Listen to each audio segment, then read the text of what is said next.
Nous approchons donc de ce moment où les adieux au pape François vont devenir populaires. Oui, pour l'heure, la dépouille du pape repose encore dans la chapelle de la résidence Sainte-Marthe, là où le souverain pontife a vécu ces 12 dernières années. C'est là que vous vous trouvez pour Europe 1, Antoine Bienvaux.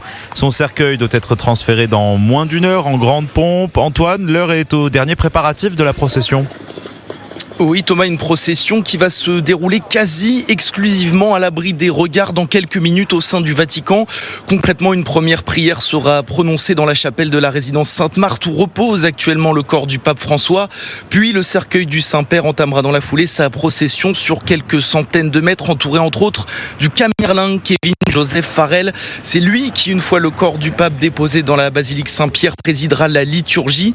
Contrairement à la tradition, il n'y aura en revanche pas de cérémonie de fermeture du cercueil, car avant sa mort, le pape François avait clairement indiqué vouloir des funérailles plus simples que ses prédécesseurs.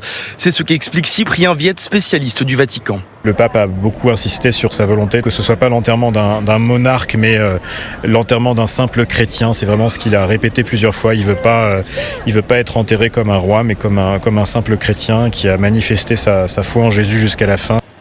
Épreuve de cette volonté de funérailles plus simple que ses prédécesseurs, le corps du pape François sera exposé aux fidèles directement dans son cercueil et non sur un catafalque surélevé comme cela fut le cas pour les papes précédents. Merci Antoine Bienvaux en direct de Rome pour Europe 1.